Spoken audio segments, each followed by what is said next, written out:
I'm joined now by Douglas Murray, who's on the Gaza border. Douglas, let me ask you first of all, why have you felt the need to go there? Well, I've covered every Israeli conflict since the 2006 Lebanon war. I've covered lots of other conflicts as well. And this one is obviously an incredibly important conflict. It's one that is going to be crucial, not just for Israel, but for the region. And I like to see these things firsthand, as you know, Piers. I do. I know you've been with some of the IDF. What is your feeling about the motivation for this war from the Israeli side? Is it revenge? Well, it's not revenge. I mean, I think the most obvious thing is I spent part of today at the kibbutz of near Oz. This is a kibbutz right down the road from here by the Gaza border, where there are about 400 residents. 80 of them were kidnapped on the 7th of October, and another 30 to 40 were murdered.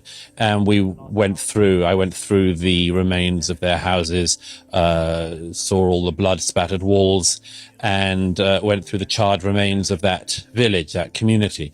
That was just one of the massacre sites. I went earlier past the massacre site of what you'll remember there was a music festival, also near the Gaza border, which was taking place, where so many hundreds of young people were having a rave and then were massacred, raped, mutilated, and again kidnapped and taken through the border into Gaza. So you see the remnants of that appalling day everywhere around here. It's very hard to find a family anywhere in Israel that hasn't been directly or, very closely related to the atrocities of that day. 1,400 civilians slaughtered in one day and thousands more injured is the sort of thing that will have an effect on any society. It would be roughly comparative to, say, 20,000 people being killed in our own country. So it's a massive thing. It's a massive blow in Israel. The whole nation has felt it. And of course, people know that there needs to be an answer to this. And I think you can hear behind me as I'm speaking some of that answer, the crump of artillery shells and missiles from the air, it seems. And you can see some of that rising over the border behind me. You've talked about proportionality in this conflict being absurd. I've talked a lot about what is proportionate. I've struggled to think of what a proportionate response is to the barbarism of those terror attacks. There is a view, and maybe you share this view, but there is a view, I think Ben Shapiro said this to me when I interviewed him, that there should be no limit on the response that Israel has. It's not about proportion. It's not about you kill one of us, we kill one of you. This is about a war specifically designed to eliminate Hamas, and they will do what it takes. Yes.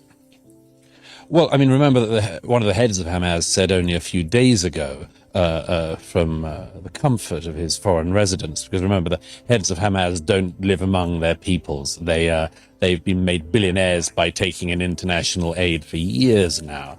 But one of the heads of Hamas said the other day, we will keep doing October the 7th again and again and again. So there's a realization in Israel, I think, that this is just unlivable. You can't have a situation where you have a neighbor who won the election in 2006 after Israel withdrew from the Gaza, promptly killed their fellow Palestinians, the Fatah members in the Gaza, threw them off buildings and shot them in the back. So Hamas has been ruling Gaza for all the last 1.5 decades. It has spent all the international aid money and much more that has come into it on its own infrastructure of terror tunnels, its infrastructure of rockets and other munitions to throw at Israel, and then, of course, in enriching its leaders. The place you see behind me could be Singapore by now, and there's a reason it isn't, and it's the leadership of Hamas.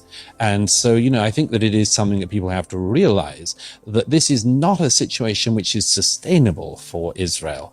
And yes, the Israeli government is going to be doing whatever it needs to do to fulfill its objective of ridding the Gaza of Hamas.